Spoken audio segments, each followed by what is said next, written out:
So it's a pleasure to be here in Frankfurt. I'm going to speak about some joint work with Simon Kaplan on Motivic neurosymmetry and also Motivic independence for Higgs bundles. So my plan is to first talk quite a bit about Higgs moduli spaces, then neurosymmetry, basically about motors, and then I'm going to talk about it. So let's begin with the Higgs moduli spaces.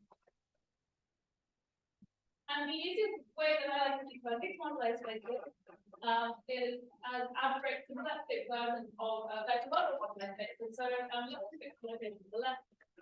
C being a smooth geometrically connected curve. And I'm going to fix invariance for my vector bundle. So I'm going to fix the rank and the degree D. And throughout the talk, I'm going to be assuming that these are co-primed.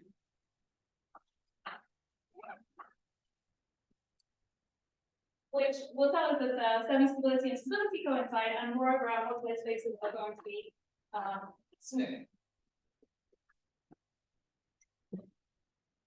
So, let me introduce the vector bundle moduli spaces for the Higgs bundle moduli spaces. First, we have the stack of all vector bundles. So this is on the vector bundle side. I'll introduce the Higgs bundle there.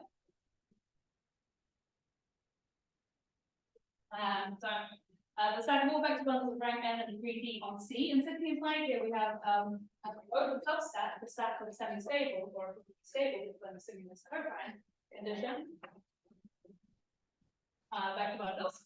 And then this stack has a good moduli space in characteristic 0 or adequate moduli space, so anything alpha, which is given, and I'm going to notice by n and d.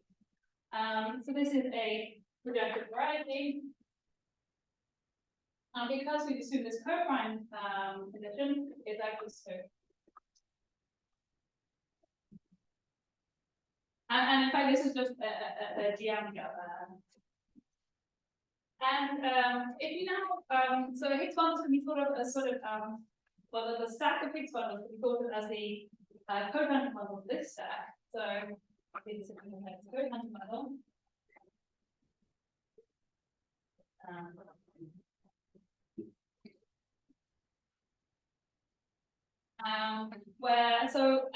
The first order definition for a vector bundle is just given by the sum x of that vector bundle, and then dually using centrality, you see that the cotangent space is given by the space of Higgs field. So a Higgs bundle is a vector bundle together with a twisted endomorphism of E, which is twisted by the canonical bundle on C. And you can test semi-stability just like for vector bundles by just instead requiring you only test for Higgs subbundles, so subbundles preserved by the Higgs field. Okay. And then again, sitting inside here, we have the open substack of semi-stables. And this also has a good moduli space or adequate moduli space with an energetic like Kelly M. And this contains the cotangent bundle of the vector bundle moduli space as a dense open. I'm going to say a few words. So the geometry of the Higgs moduli space is very, very rich. I'm just going to point out the things which are most important in my talk. So firstly, this is no longer proper. So this is a only quasi-projector. But it's still smooth.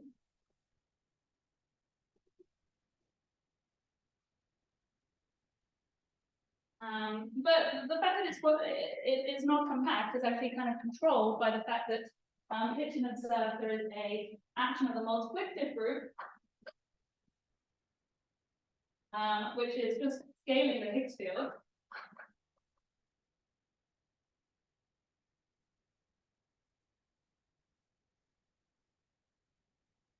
And the downward slope as t goes to 0 exists for all points of the Higgs moduli space, so it induces a deformation protract from the whole Higgs moduli space to the fixed locus, which turns out to be proper. And so cohomologically, this behaves like a smooth projective parameter. The other thing that's going to be important for us is the Hitchin map, I can call H, which goes to some affine space. And this is just given by taking a Higgs bundle to the characteristic polynomial of the Higgs field. The Higgs field is a twisted endomorphism of E, and so the coefficients of this characteristic polynomial are going to be sections of powers of the polynomial. That's what this space is, some of those sections. So I wasn't really going to say much about it, but since Daniel gave such a nice talk about sheets on K3 surfaces, so via the spectral correspondence, there's actually, you can relate these Higgs moduli spaces to sheets on sort of open K3 surfaces. So the other thing to say is that you have this family of curves, the family of spectral curves, where over the Hitchin base, where essentially each one of these is a degree n cover of C given by the eigenvalues, and so yeah, I don't know. And then over here, so this is actually a so generically, this page is a relative line apart for this family of spectral curves. So the generic fiber is actually going to be so a coarser and Jacobian, so an abelian variety, but the special fibers are going to be quite singular. Oh, and I forgot another key point about the Higgs moduli space that I want to mention is that this map page is proper.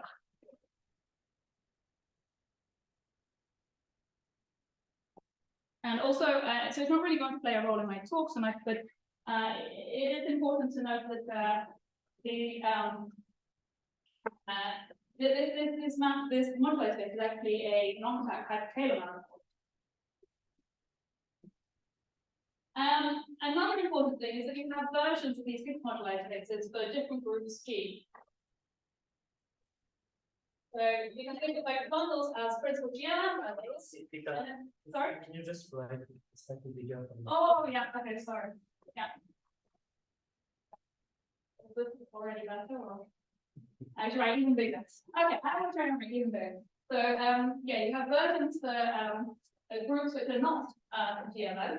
So you have, I'm just going to denote them like MG, a Higgs moduli space, which also has a Hitchin map for some Hitchin base AG.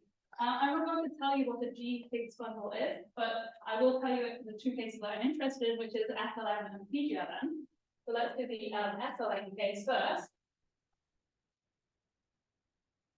The issue with SLM is that so an SLM bundle is a vector bundle with trivial determinant. Then this breaks my co-prime assumption, so I'm going to just instead fix the determinant to be some line bundle. So fix the line bundle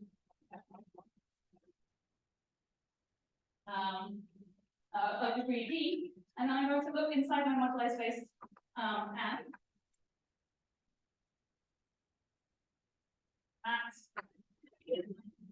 all Higgs Higgs bundles E5 such that the determinant of B is L, and the trace of the Higgs field 5 is 0. My SL Higgs moduli space. And I'm just going to suppress the choice of L, so I'm just going to often write it as SL, and then I have a Hitchin map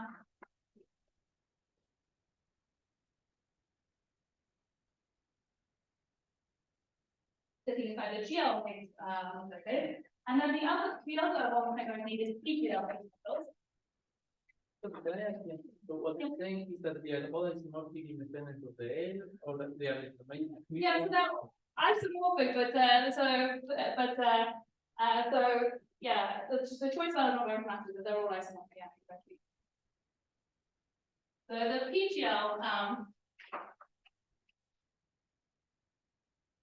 Higgs moduli space.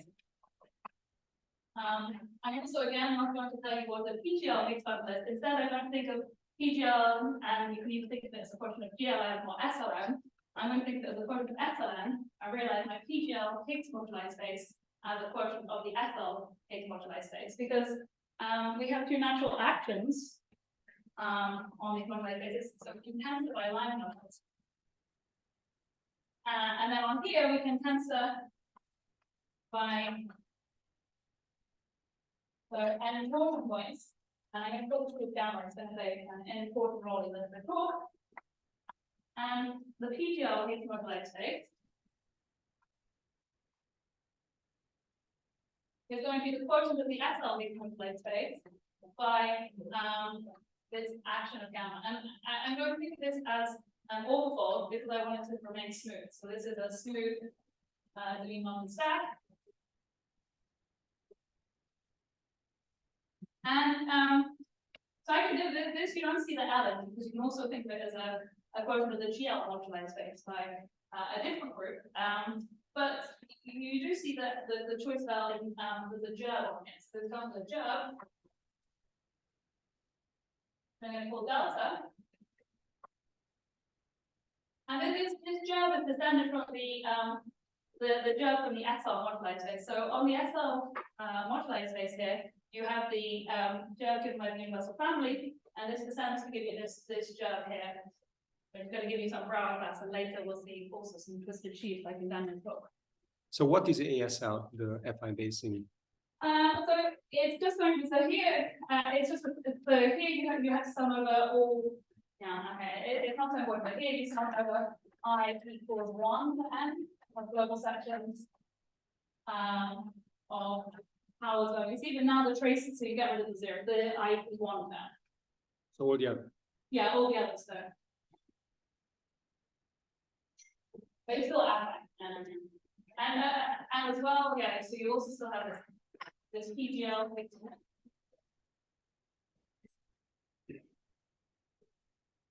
Also an unplayed space as well. Okay, so I think we want to talk about neurosymmetry now for Higgs bundles.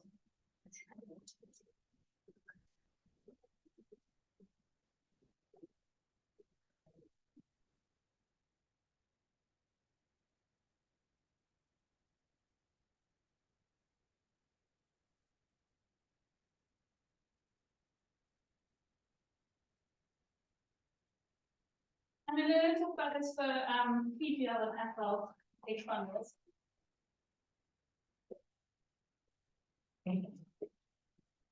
So, and this is because, so when you put line small groups like FLN and PGL, they have actually isomorphic Hitchin bases. And so you have a picture that looks like this.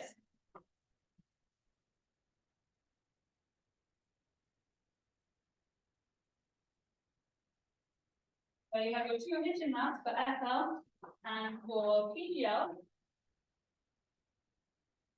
mapping to the same base.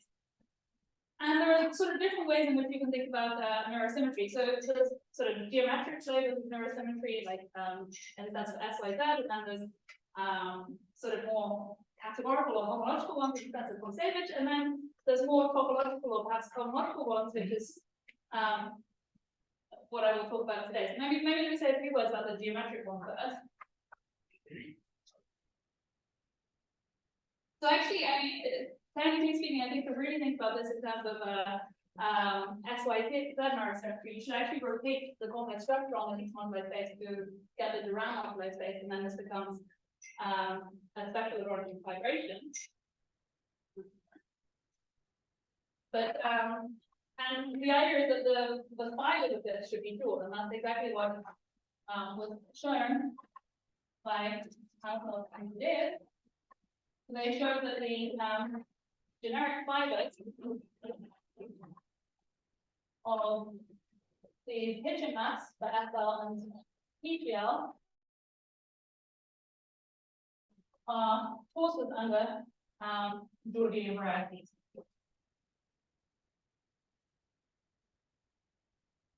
Both of these medium varieties can have be prim varieties in this case. And another way to think about neurosymmetry is sort of the more sort of categorical one. I think this was first talked about for you by Benaghi and Panther, which is that so you should expect that the required equivalence between these dual abelian varieties actually extends to a derived equivalence between these two, between the derived categories of these two things relative to the Hitchin base. So I expect a derived equivalence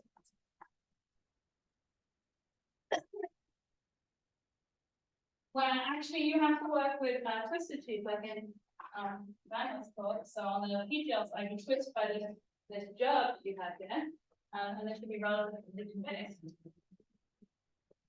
Let me just drop the SL or the PGL so I can give others the flow. And this is proved on an open in Hitch weight by the Nijmegen concept. So proved on the regular locus. And then, so not so long ago, we can extended this to the elliptic locus in the Hitch base. In case of GLN. But the version of mirror symmetry that I want to talk about today is more sort of topological or cohomological. So actually, Michael video said that he's not really sure why it's called cohomological mirror symmetry, but this is the one that was conjectured by there.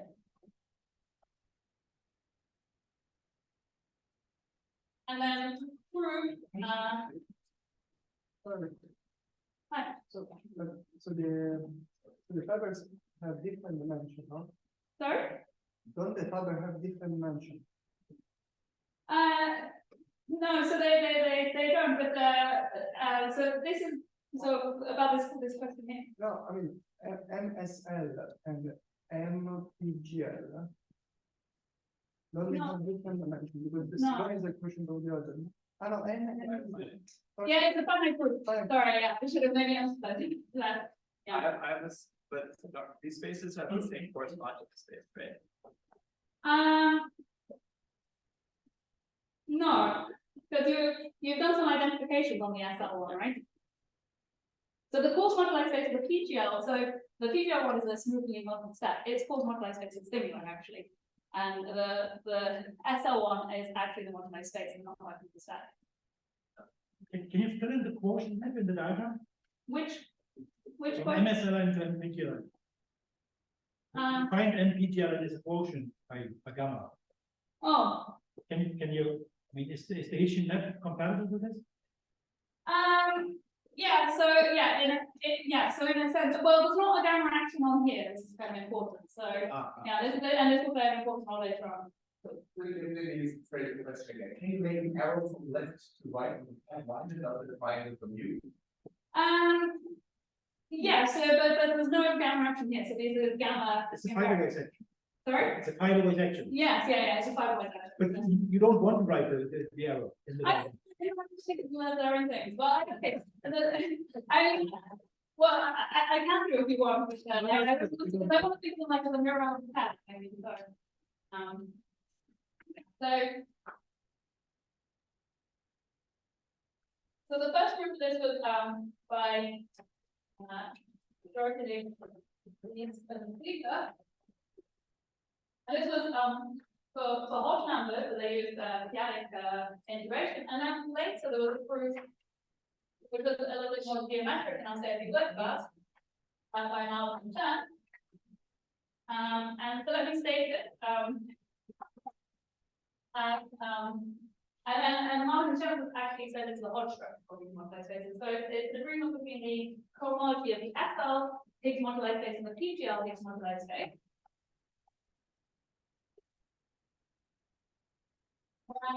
In the PGL one, we have to take all four cohomology, which is twisted by this germ that we have in delta. And so I'm going to define what this is. So this is. Now I do want to remember that this is the portion, the gamma portion of the SL moduli space. So it's the sum over all gamma in gamma. And now so I'll write it on this symbol notation. So there's some topological shift by a code dimension.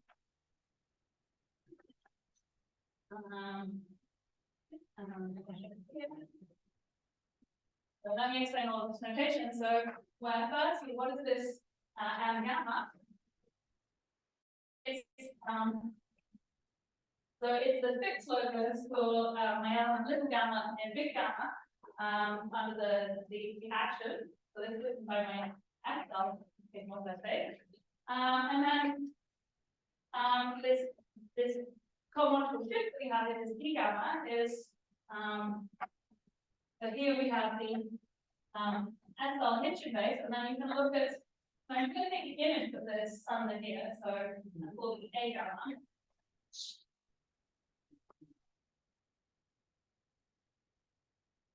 And D gamma is this co-division. Here. And then the other thing was this kappa gamma. So if we didn't have this jerk, usually you would take the gamma invariant piece of the homology, but now we're taking a different piece of this, or one from character kappa gamma, where so under the Bayes theory, we're getting this final group, which remember was the towards in our Goethe, we get a nice one to do this, and it's kappa group. When I'm sending gamma, I'm identifying it with some character kappa gamma. And so for the gamma action on the homology of this, I have a decomposition into different wave pieces, and I'm taking one corresponding to this character kappa gamma. Is there a question? Or where is the joke structure? Sorry? Where is the joke structure in the definition? Where is it what? Where is the joke structure? Oh, the jerk structure. This is that's this kappa somehow. So because otherwise you would choose 0, basically. So the jerkiness is twisting this in a sense, so you're not taking the gamma invariant, because you're taking some other piece. So your jerk is just a GN jerk or some final? It's a command jerk, but yeah. But it has how determines isomorphism between gamma and gamma chain. No. No, That just comes from the fact that this is the anti-quantum point in the Jacobian. I mean, yeah, well, I mean, it's in the sense that you're not taking, so usually you would take the gamma invariant piece of the homology here in the standard definition. I mean, so if you didn't have the jerk, you would take the homology of the analysis. But because the jerk plays a role, then you see this sort of twisting.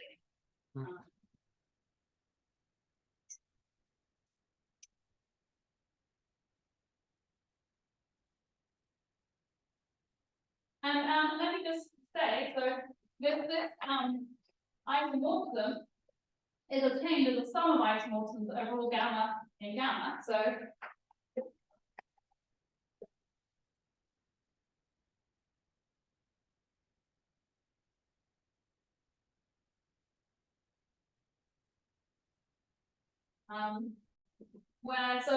because also we have the gamma action here, this decomposes as well as a sum of kappa gamma equivariant features, or kappa gamma weight bases. And so let me just drop, oh sorry, I should have also done the C code from here, but I'm going to drop that down. So I take this, I get nice some free gamma. Like this. And so this isomorphism was in the case of Malachan, they really constructed it actually relative to the Hitchin base. And they work in dry capture constructible sheaves, and they use basically records of burst sheaves, the decomposition theorem, and vanishing cycles to prove it. But where vanishing cycle plays a role is that actually the topology of the Hitchin map becomes much simpler when you twist by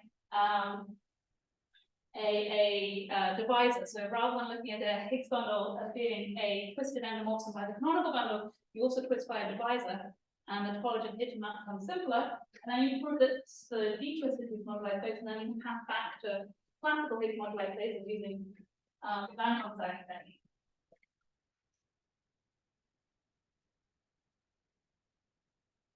So Yeah. on the left-hand side, the regular locus, you mean the locus where the spectral curve is smooth? Yes. Okay.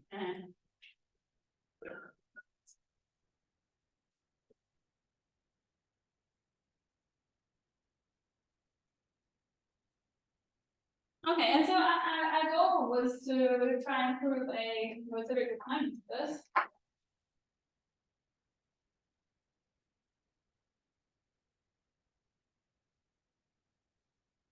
Where by motivic I mean in the sense of Vygotsky, so in Vygotsky's category of motives, mixed motives over K with so few coefficients, or actually we have to have limit and as well to get various decompositions.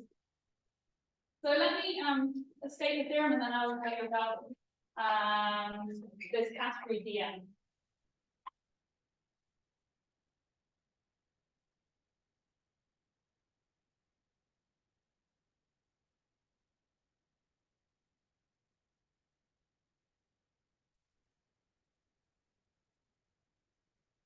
So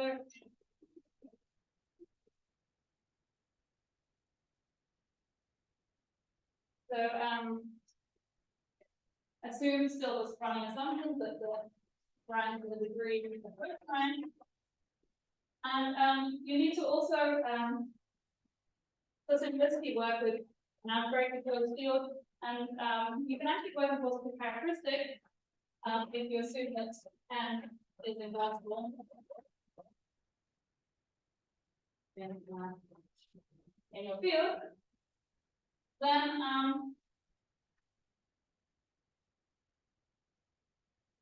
in the category of motives okay, with now to add primitive and primitive unity, there is an isomorphism between the motive of the F of Higgs moduli space and the Orthogonal motive of the PGL Higgs moduli space twisted by delta. And I'm not going to define this again because it's the same definition as above. You just replace cohomology with this motive, which I'm going to tell you about in a second. And so actually, as a provocative this, you also get a version of mirror symmetry on the level of Chow groups.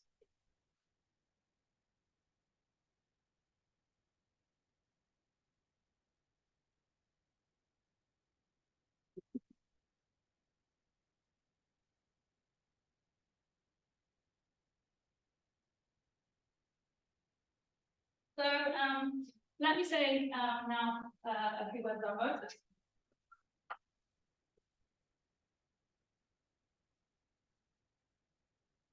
Am I writing big enough now? I have to still write bigger for me.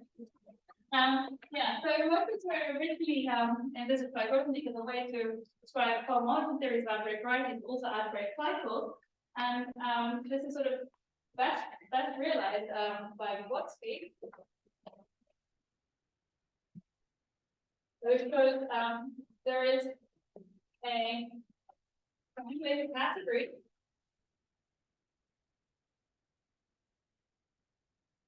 so actually you can take different coefficients here of mixed motives.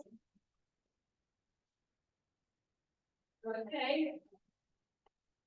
With few coefficients together with functions which associate to a variety of its motive.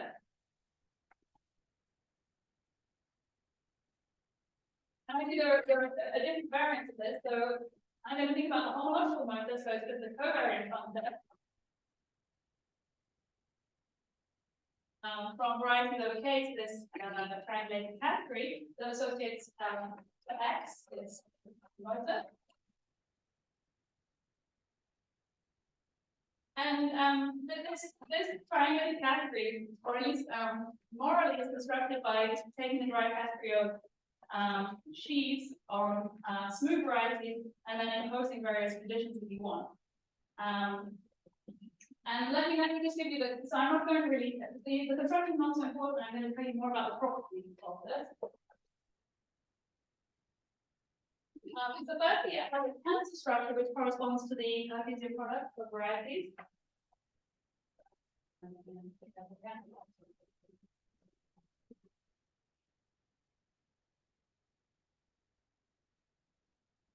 Okay, the motive of X plus Y is just the tensor product of X and Y. And then built into the construction, you have a motive determinant, which says if I go to back to bundle, E on X, then the motive of E implies motive more into X. And let me also mention at the same time, you can projectialize this vector perspective, and then like in cohomology, how you have a projective bundle formula, you also have the same motives.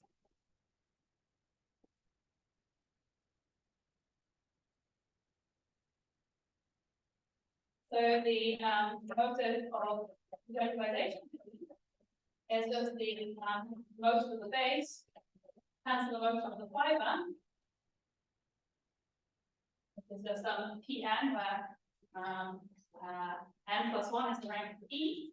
And this so the reason why I mentioned this is just to introduce some notation, and that's that these motives of projective spaces are very simple, just like a cohomology. It is a sum of pure tape twists that denoted by these two i's.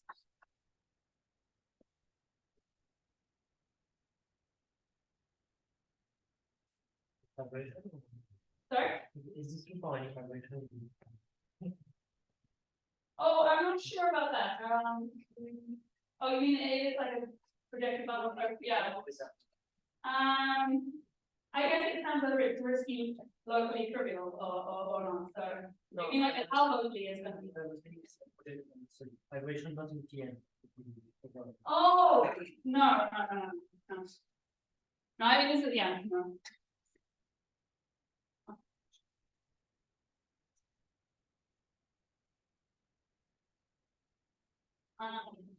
So that's the goal we somehow did.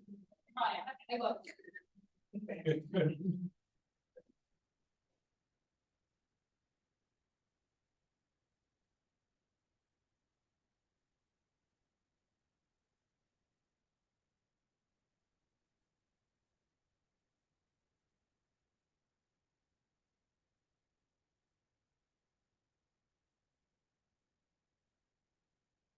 yeah, and also concept of the construction is a Talbot set, so maybe I will say it when I'm completing the board and then I'll write it. So you can compute the motive of X using an Hell hypercover. And actually that's a very specific one with two coefficients.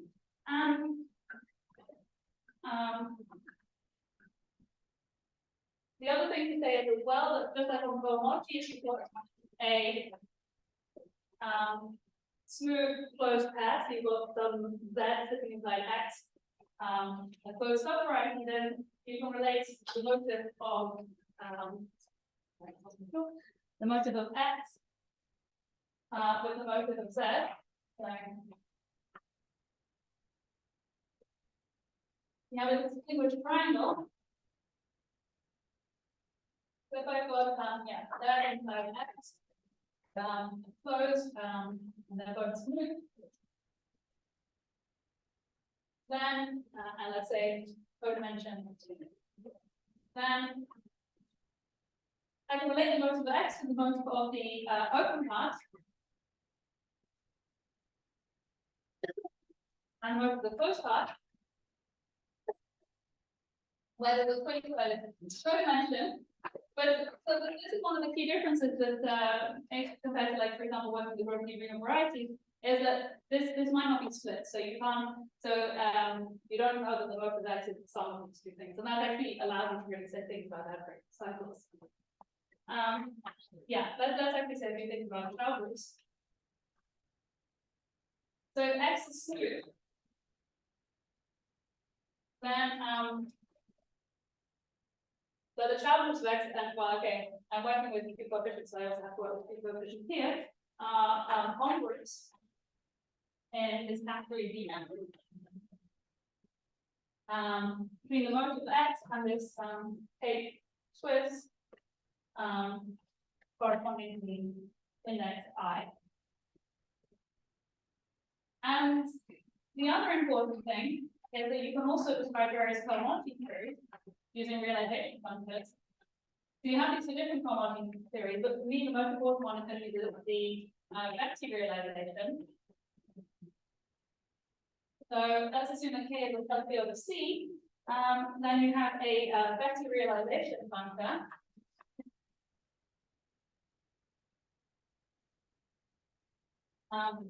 going from DM, this category of Vygotsky, to the direct category of Q vector spaces, which is taking a motive to its Betti cohomology. So, in particular, from the motive, you know, various different cohomologies. There are also added realization factors and algebraic around as well. And this also encodes the sort of refined structure. So, for example, the mixed Hodge structure, like I would have stated, but this is the one that we would need to expect realization.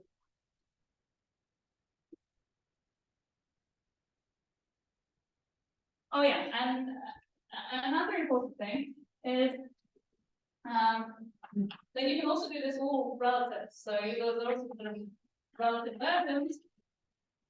So where you replace K by some other base S and a nice fixed function formalism. And also the theory relatively easily extends to stacks. So you can also define M of a stack.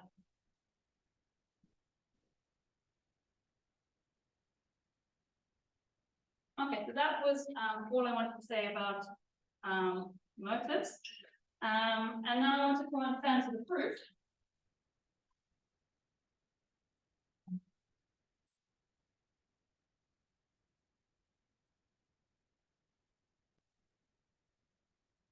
So again, just like in the proof of Grobnik, Higgs, and Ziegler, and the proof of Malik and Chen, we construct our isomorphism as a sum of isomorphs that are all gamma and gamma. So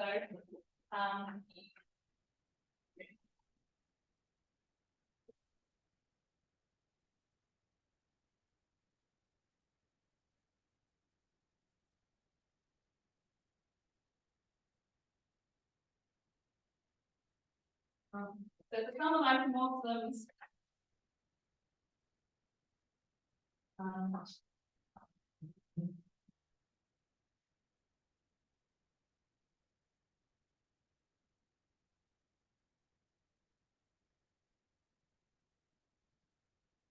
where if you sum over the left hand side over all gamma, you get the orbifold of the PGL quantized space fixed by the delta, and if you sum over the right hand side over all gamma, then you get the motive of the end of one by one. And let me just explain the basic strategy. So there's 3 steps. So the first step is just to construct a map like this. So and for this we basically follow. So actually we want to construct a map that's compatible with what Malik and Chen did. So we lift the construction of Malik and Chen to the F. And this allows us to construct a map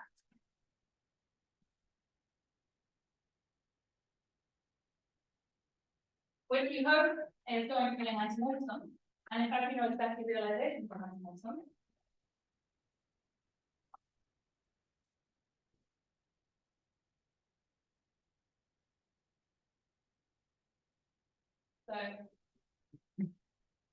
So that's the realization of this map alpha gamma with the isomorphism of Malik and Chen.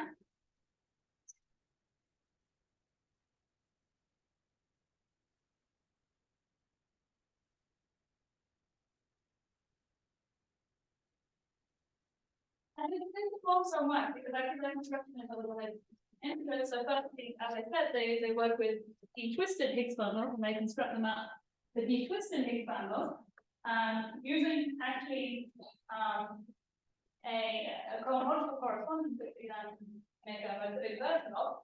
And this correspondence really comes from actually work of Ngo and Jung. And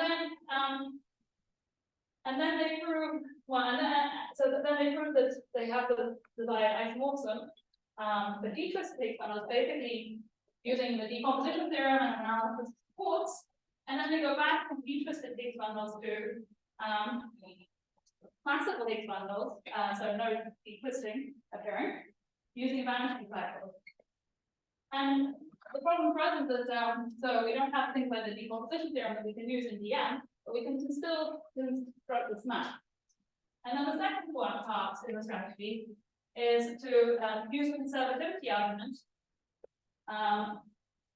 to basically upgrade the Mallet-Stern isomorphism to a Motivic one. So this is in characteristic 0 first. So Do we know conductivity? so yeah, it's going to come in. So we're going to know that the most is involved for obedience. That's part of the ingredient in the second step. So yeah. So part B is use a conservativity argument.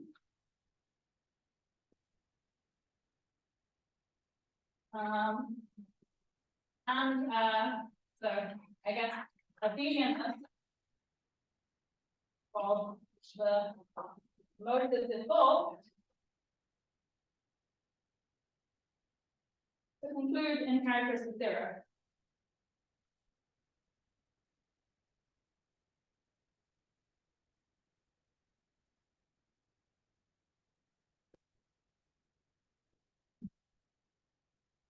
So for this we use the Goethe's house.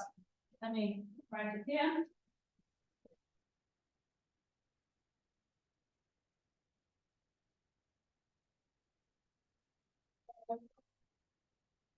For a subfield K of C, the Betti realization is conservative on the medium models.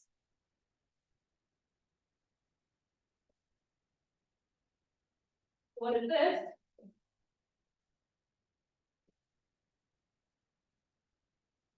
So it's the subcategory of DM generated by the motives of the medium variety.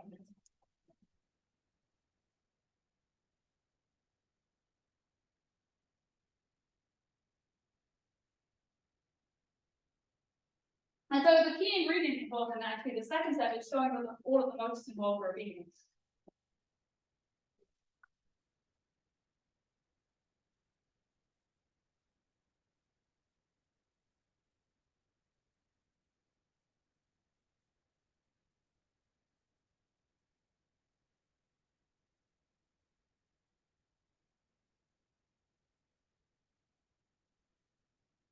I'm going to say more about this towards the end of the book. So let me just leave it like that for now, and then let me just say how to go from characteristic 0 to positive characteristic. Oh, yeah, let me just say here. So the point is that we've constructed this alpha gamma to be compatible with all of the Mallet-Stern constructions, and so we know that its definitely realization is an isomorphism, and then we would get that alpha gamma is an isomorphism itself. Then the final step is to specialize positive characteristic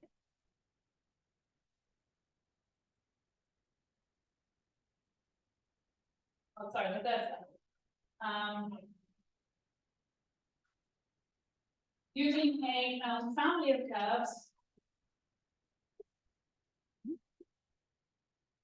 over DVR. And then using motivation by cycle.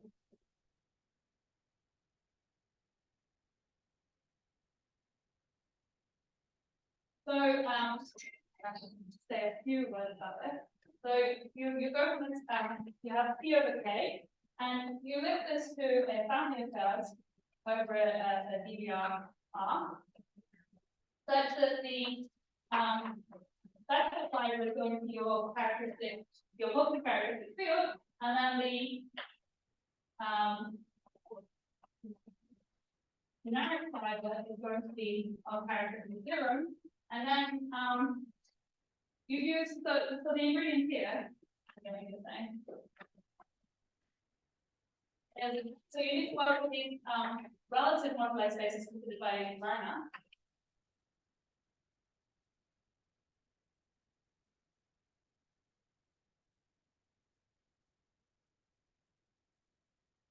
And then actually, again, you use this like something I mentioned at the beginning, that you have this multiplicative group here in the Higgs field, and so you use actually relative algorithms for the scaling we are mentioned. And then finally you use this Motivic nearby cycle structure to pass from the characteristic zero field to the positive characteristic field that you're interested in. Can I ask if step B, then you use the fact that you know the result on the level of any numbers? Sorry? In step B, you use the Yes. fact you already. Yeah, exactly. Yeah. It doesn't give you proof of that. No, it doesn't give any proof of that. No.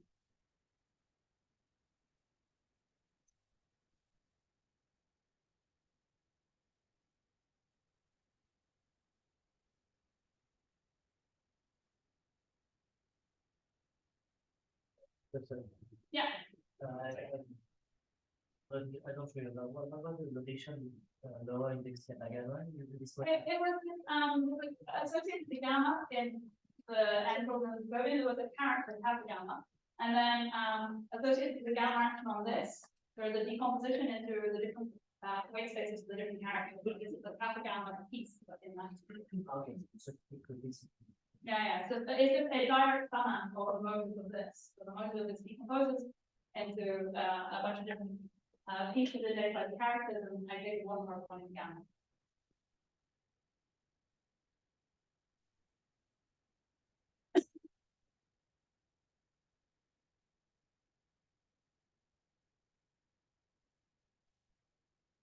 Okay, so in the remaining 15 minutes, I want to say about the key ingredient in part B. So the motives involve abelian.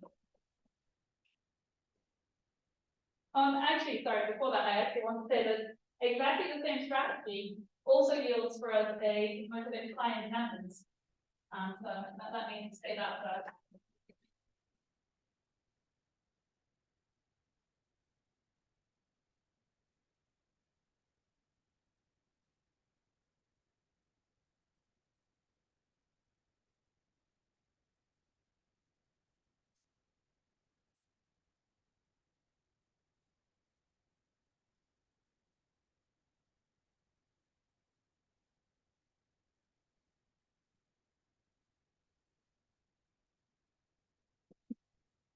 Yeah, so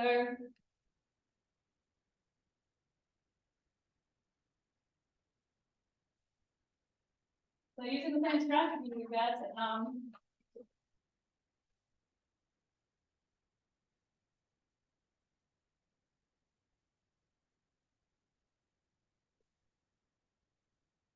so there's various time dependent statements for Higgs bundles and various moduli spaces.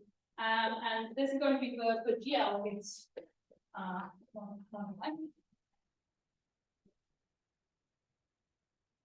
If I take two degrees, which are both coprimes n, so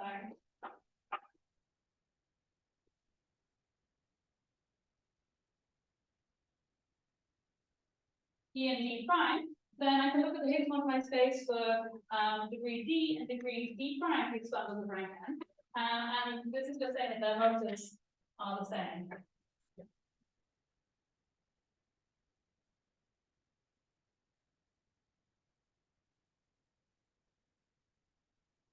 Okay, so yeah, now I'm going to move on to the this main ingredient, which is part 5, I think. So the motive of Higgs moduli spaces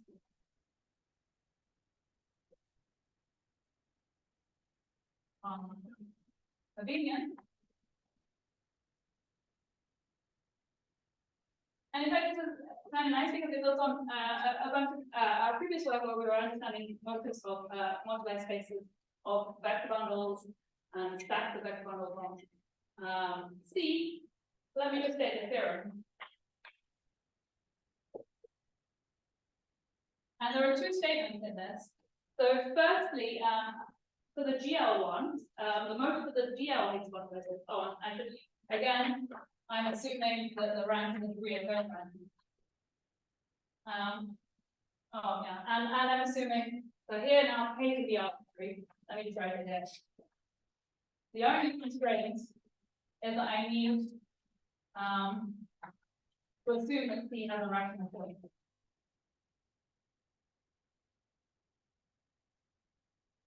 So the first part of this theorem is about GL Higgs moduli space. So then it says the motive of the GL Higgs moduli space. Let me just really amplify by writing GL here. So this is the MMD. Is line in the subcategory generated by the motive of our original curve C. And so in particular in the Boolean. And then the second part, so this suffices for this statement here, but for the motivic mirror symmetry, we need something about the SL Higgs moduli space, because all of these, essentially everything involves direct factors of the SL Higgs moduli space. And so then the second statement is that the motive of the SL Higgs moduli space.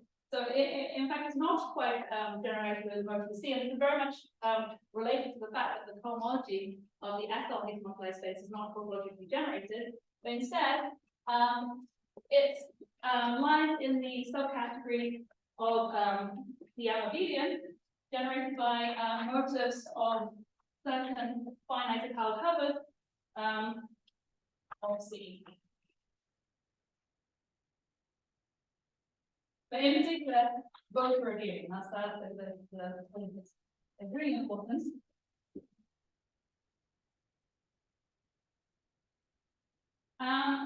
So essentially the proof of 2 is a more complicated version of the proof of 1. So I'm just going to tell you about the proof of 1, and then you can ask questions about the proof of 2 if you're interested. Okay, so the proof of part 1, let me just give you an idea of what's involved. So the first part of this is use the scaling action that Hitchin considered. For curve, Sorry? Standard for curve and motif. Yeah, because it's just the motive will kind of decomposes. So you have just like the cohomology, you've got a Q0 and a Q1, and then you've got some piece which is a piece of the motive of the Jacobian perhaps. So. I mean, actually, this I don't know where it's gone. Maybe not here anymore. Yeah, this the abelian, this category is also the same as the category generated by motives and curves. So the first part it involves using Hitchin's scaling engine. So remember we had this DL action. I'm just going to call it M now. It's my DL Higgs moduli space. I was sometimes writing it as M and D. Given by I got from E and I just do apply and I just scale over the. So if I'm a GM fixed point for this, what it means is that I've got GM acting on E, and this gives a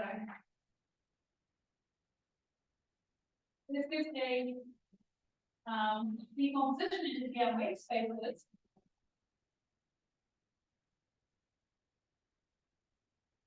And the Higgs field is sending each one to the next one. So if you look at starting E0, then the Higgs field is sending E0. E1, with the model, and then so on. And okay, let's do the stocks. And this sort of object is what's called a chain, and it's referred to a collection of vector bundles together with one morphism. This is a chain. And so the GM fixed focus, so first thing you have this definition of track, this takes the limit of T goes to 0 under the GM action. And this GM fixed focus decomposes into these chain moduli spaces. So in particular, you can also have the case where the chain is just one vector focus, that's also what happens. Let me write some notation and I'll explain. So where now the M is a tuple of ranks and the E is a tuple of degrees. So you can think about this as like a quiver bundle, like you have two of ranks and degrees, and then you have a stability parameter here. This is the nice thing about chain moduli spaces is now there's various stability parameters, and this one here is the Higgs stability parameter.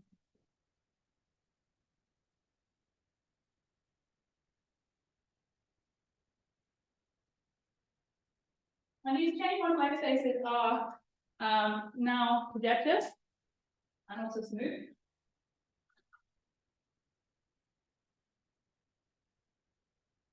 And associated to this, you have a motivic Goethe decomposition, which tells you that the motive of your GL Higgs moduli space is a direct sum of these motives with some K twists. And so it's quite to understand the motives of these. So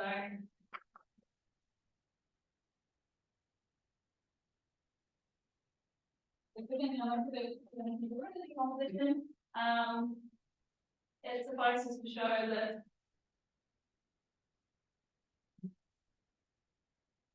these chain moduli spaces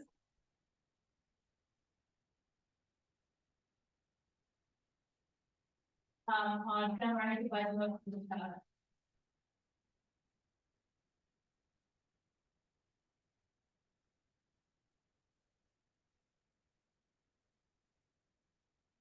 That's the very part. Sorry? Yeah, I know, but I just took the other board and saved me walking over that.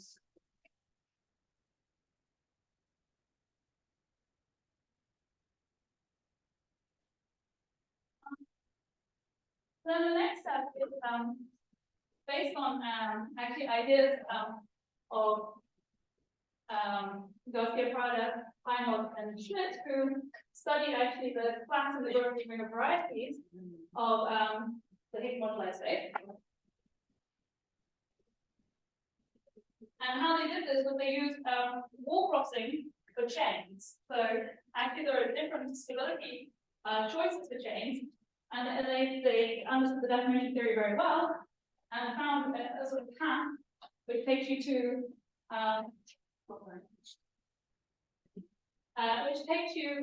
a chamber in the BGIT picture where you really understand what the setting table levels is. So given that I'm running out of time, I'm just going to write that very quickly. Use variation stability for chains.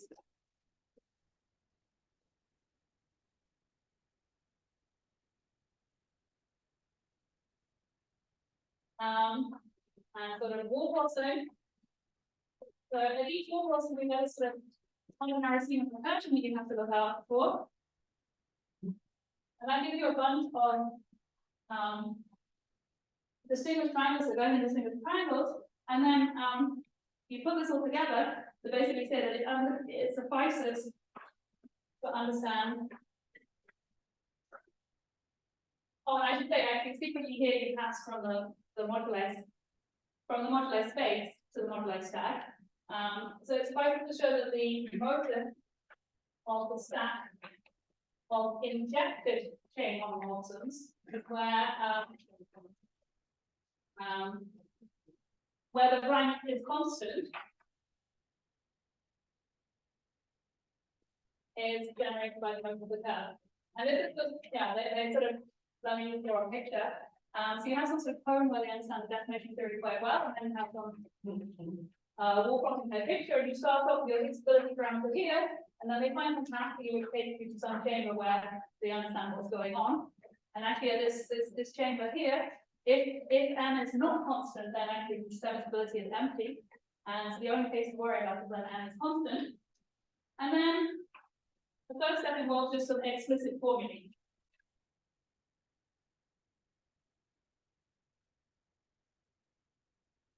So let me get my next yeah. So if I look at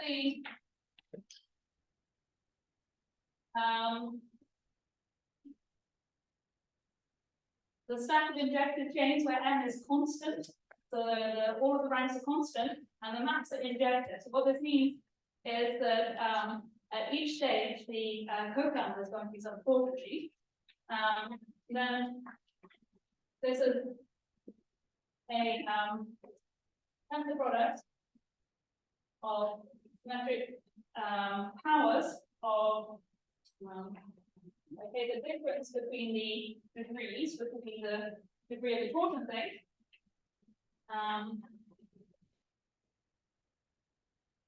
And I get symmetric powers of this, and then tensor with the motive of the stack of vector bundles for the last part of the chain. So the chain goes from 0 to R, like above. And you remember this last part, and then essentially you build it up as a sequence of like echo modifications. And then we also have a formula for this bund. That's that right now. Well, M bund is well, firstly you have a copy of the classifying base of GM, multiplicative groups of EGM, and then you have the Jacobian of your dynamic speed. So this is like the motive of bun 1, so when your rank is 1. And then you have some part which corresponds to the motive of the SL. There's always this check.